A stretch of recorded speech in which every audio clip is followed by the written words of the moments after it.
Good morning, everyone. Pete Pardo here from Sea of Tranquility. Welcome to another edition of Albums That Turn 50, or Albums That Are 50, in 2021. All right, so these are albums that were released in 1971, one of the greatest years in music. And here in 2021, these albums are 50 years old, celebrating their 50th anniversary, 50 years old this year. We're picking one each day for the month of February, 28 days.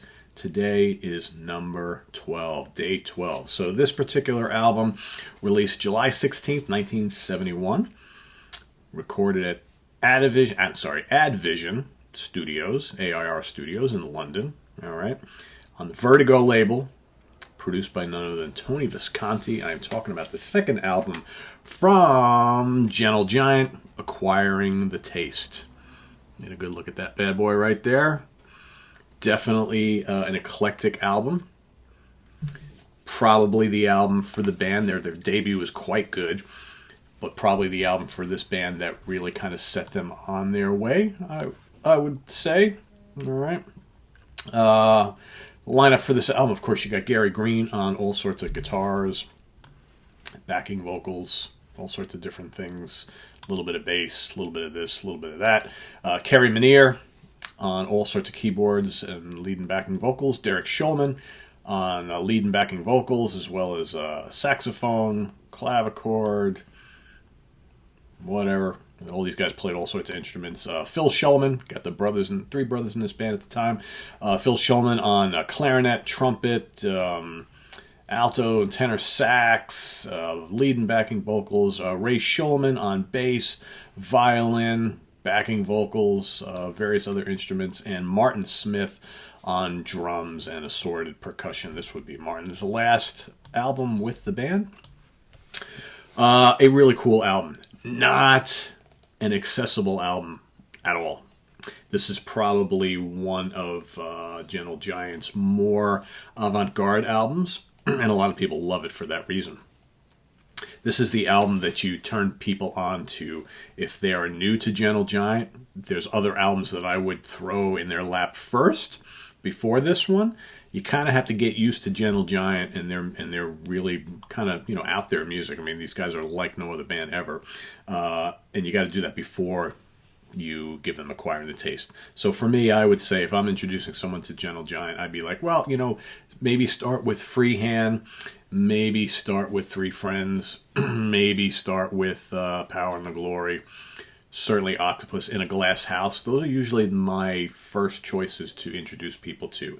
I would say a little bit later on, you have to get used to all the Gentle Giantisms in their music, I always call it, because what do you call some of the characteristic elements of what these guys did before you introduce them to Acquiring the Taste. Because as the title says, you have to develop a taste for this band before you dive right into this one. Because this one has got some, really, complex and at times jarring songs, which, don't follow normal, melodic kind of the way we normally like to hear things. Pentagrel's Nativity, classic song by the band. You got The Creepy Edge of Twilight, The House, The Street, The Room. I mean, just weird song structures. Once you become a fan, it totally works. But, when you first listen to Gentle Giant, you're like, oh, that's a little odd, right? But they were an odd band. Acquiring the Taste, the quick little title track. You got Wreck. Good little rocker. The Moon is Down, really moody and chilling, haunting song. Then you got Black Cat, and then of course, Plain Truth, which is their big kind of jammy song on the album. I always love the production of Tony Visconti on this. I think it's just a really cool album in their discography. It's not one of their best, but it's probably one of the most demanding on the listener to really kind of invest in, and I love it for it. And I think it's just a really daring album for 1971. And I think that an album that kind of gets lost in their discography because they've got so many really notable albums. But this is definitely one of my favorites from them. I dig it quite a bit. So that is my pick of the day. My honorable mentions, so of course the honorable mentions are coming from that larger list that didn't quite make the cut of 28. It's amazing, when you look at my honorable mentions every day. I've had a lot of people like, oh my God, Pete, how did that honorable mention not getting your top 28? How is it relegated to honorable mentions? Well, that's really a testament to the breadth and depth of the greatness that was 1971. I have stuff that's in my honorable mentions list for this month, from 1971 that are amazing, legendary albums. It just so happens that there are others that I like more. So, here you've got between the 28 kind of first round picks, in other words, and the 28 honorable mentions. That's 56 albums. My original list was well over 100 that I had to whittle it down to. There's so many great albums from 1971. So my pick as an honorable mention today is going to be none other than Islands from King Crimson. And this, excuse me, early in the morning here. Phlegm is always going. Sorry. This is one of those albums from King Crimson that I've been listening to King Crimson for a long time.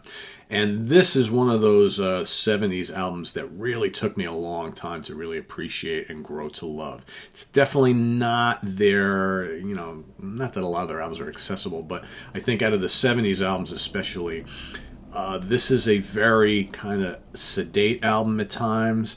It's definitely a weird album because, you've got this lineup that's not really looked at as one of the greatest lineups in the history of the band. It's kind of like, the lineup that kind of bridged the gap to what many consider, the greatest lineup of the band. But there's some great tracks on here, and I like the different nature of the feeling that is kind of permeating from this record.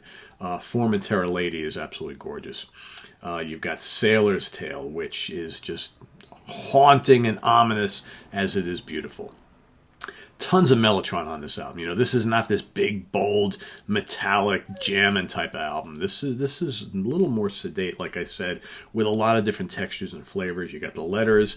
Ladies of the Road is kind of this bluesy rocker on the album, right? Sort of, but it's real quirky. All right, I think it works.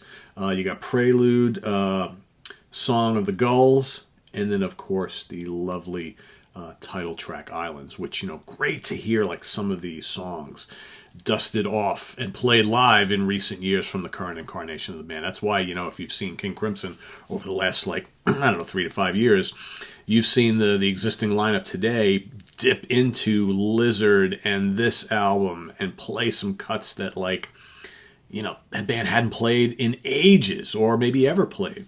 And that's a really cool thing. So I really love and appreciate this album now, whereas I kind of didn't maybe 20, 30 years ago. And it's my honorable mention today, but love it. Love it. If we had a much longer month, it probably would have snuck in, but 28 days, what are you going to do? But my main pick of the day is Acquiring the Taste from Gentle Giant.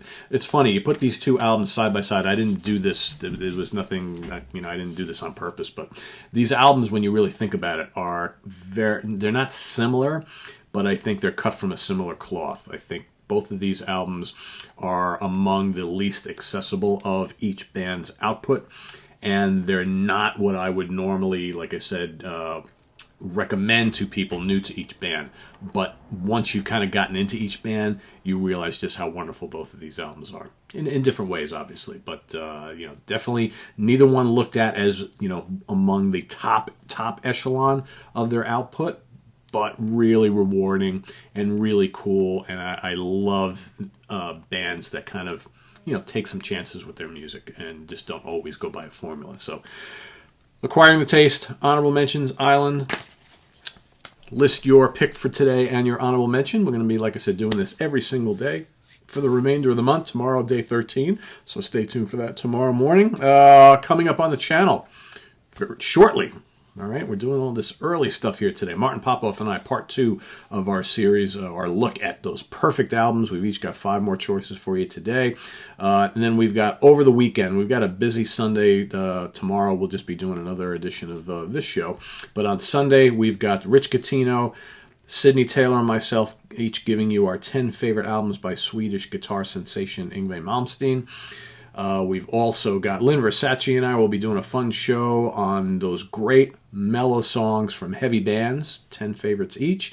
And then a kind of unplanned show that, due to the passing of our beloved Chick Corea, George Lamy, our loyal viewer who's been on the show before, myself, and Mr. Mike Antonelli, Dr. Mike Antonelli, are going to do a kind of quick show. Well, it's not going to be quick, quickly put together show, giving our 10 favorite albums from Chick Corea, spanning everything he's ever done. We're somehow going to try and figure out our 10 favorite albums that Chick ever appeared on, whether it's Return to Forever, Solo, Miles Davis, Electric Band, whatever. We're going to somehow try to put together our 10 favorite albums each from the mighty Chick Corea. So that is coming up in honor of Mr. Corea, who I love so much, and I'm just so devastated his passing. So, and George feels the same, Mike feels the same, and we're going to kind of pay a little tribute to the man, the musician, and all the great music that he did, and try to somehow pick our 10 favorite albums. So that's coming up all on Sunday. So lots happening. And then, of course, we got Monday night, must-see TV with the Hollywood Squares. No, not with the Hollywood Squares, with the Hudson Valley Squares. That's kind of what we're named after. And that is a complete live show, 8 o'clock p.m. Eastern Standard Time, Monday night. Basically, question and answer show. The Hudson Valley Squares and all you guys watching, typing in questions in the chat room, general music discussion about whatever topic you like. You can ask us all as a group. You can ask each of the members individual questions, whatever. So that's happening on Monday night, so roughly 90 minutes of that. So stay tuned. A lot of great stuff happening here. So we'll see you all later on. Take care. Bye-bye.